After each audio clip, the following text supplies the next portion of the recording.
Danes je prvi delovni dan leta 2013. Od leta 2012 se je na silvestrovanju na mariborskem trgu Leona Štuklja poslovilo nekaj tisoč ljudi. Maribor pa je s 1. januarjem postal tudi Evropska prestolnica mladih.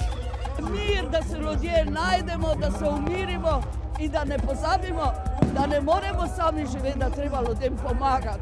Polno vsega, ljubezni, predvsem enih osebnih dvigov in raztezaš vse smeri, če tako rečem. V vseh teh krizah samo ljudi, Bože mili, naj bojo zdravi. V letu 2013 je bil v mariborski porodnišnici prvi rojen deček Liam Lukač, ki je na svet prijokal ob 5. uri in 48 minut.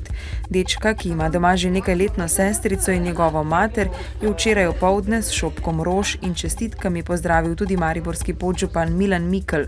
Mama in novorojenček se počutita dobro. In kaj želite vašemu sinčku, ki je takole že medijsko izpostavljen, takoj, ko odrešite? Največ zdravja. Da bi bili vsi skupaj srečni. 2. januar je danes prvič delovni dan. Krivec je zakon za uravnoteženje javnih financ, ki ga je državni zbor sprejel maja lani. Tako se je danes po božičnih in novoletnih praznikih za večino začel običajen delovni ali šolski ritem. Z novim delovnim dnevom naj bi prispevali k višji produktivnosti oziroma višjemu bruto domačemu proizvodu. Danes je začela veljati nova uredba o metodologiji za oblikovanje cen storitev obveznih občinskih gospodarskih služb varstva okolja, ki omogoča prosto oblikovanje cen komunalnih storitev. Občanom se obetajo podražitve komunalnih storitev, a ne tako občutne, kot je bilo sprva pričakovano, saj je vlada v ponedeljek sprejela dopolnitve omenjene uredbe. Reprezentančni vratar Samir Handanović, ki igra pri italijanskem prvoligašu iz Milana Interju, je po izboru slovenskega športnega časnika Ekipa slovenski nogometaš leta 2012. Handanović je že drugič zapored osvojil omenjeni naslov ter že tretjič postal slovenski nogometaš leta. Že drugo leto zapored je Ekipin trener leta 2012 postal trener mariborskih nogometašev Darko Milanič. Jutri bo delno jasno, popoldne se bo od severa zmerno pooblačilo.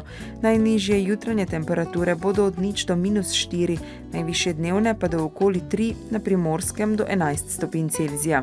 V petek bo večinoma sončno, zjutraj in dopoldne bo po nižinah megla ali nizka oblačnost. V soboto bo na zahodu precej jasno, drugod zmerno do pretežno oblačno. Ponekod na vzhodu bo občasno rahlo deževalo.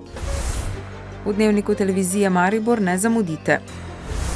Preverjamo, kakšne podražitve čakajo Mariborčane. Dražji bo odvoz smeti in voda.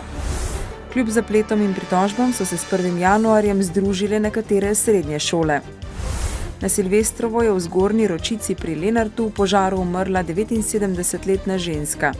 Novice Štajerske, Pomurja in Koroške ob 18.